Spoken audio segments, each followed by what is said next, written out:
So we are officially going into 2025, and I feel like this is a great checkpoint to document the gear that I'm using to make music in this space, as I think it would be interesting to maybe look back on each year. But you should know that I'm fairly minimalistic and fairly broke, and so while I can do a lot of stuff in the studio, I pretty much have one piece of gear for each specific task. So in a way, this is almost like my yearly picks for each of these categories as well. I'm also going to be dropping some affiliate links in the description down below if you want to check out any of this gear for yourself, and it's a great way to support this channel. So I'll start with the desk first.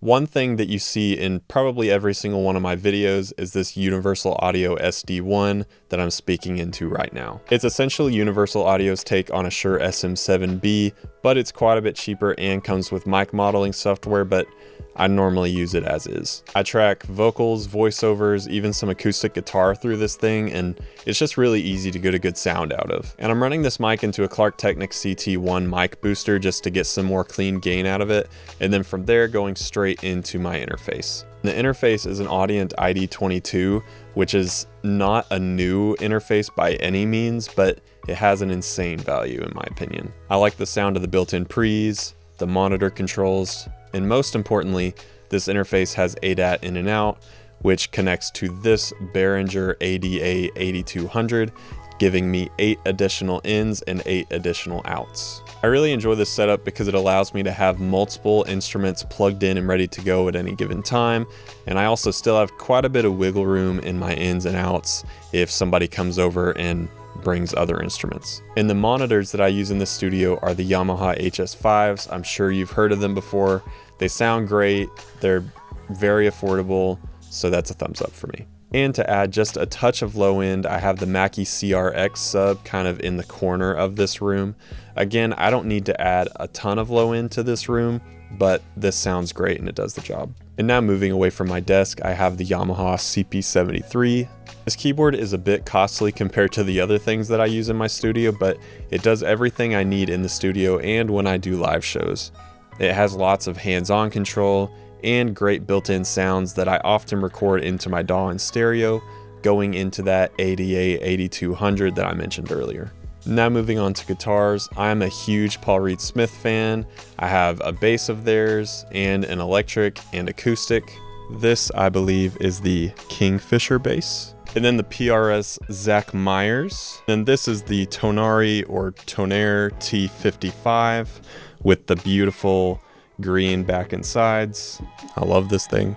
All of these guitars look, play, and sound great, and I may be stubborn, but I have zero plans on replacing any of them, like ever. I also have this Taylor Academy, which was actually gifted to me a couple of years ago, and I use it on most all of my recordings. And if you're an amp purist, plug your ears for a second.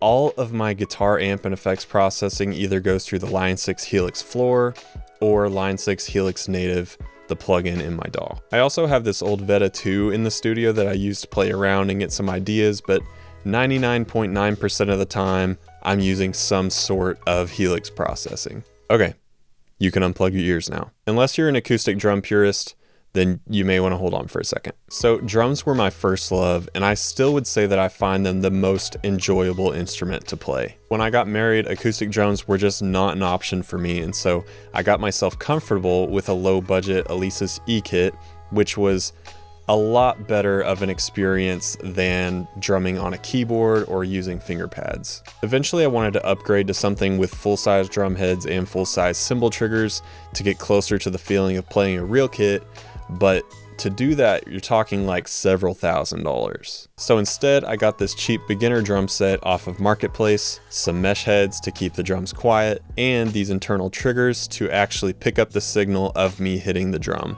Then I got some really affordable cymbals from Lemon, which are much cheaper than other options similar to this. Then I ran all of those cables into my Roland TD17 drum brain. The sounds in the TD17 brain are pretty decent, but I mostly just send MIDI to my computer to trigger Addictive Drums 2, which I find far more superior. And I almost forgot to mention, you may have heard me mention these on the channel before, but these are the Shure SRH 440s. They're the only monitoring headphones I own. They sound great and they're really affordable.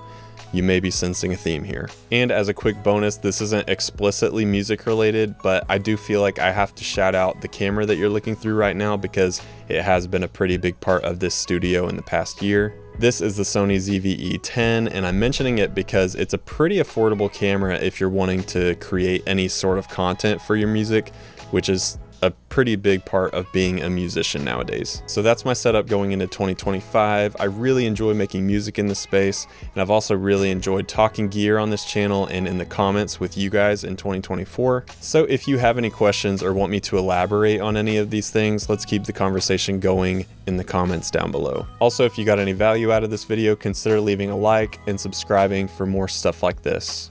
As always, thanks for hanging out.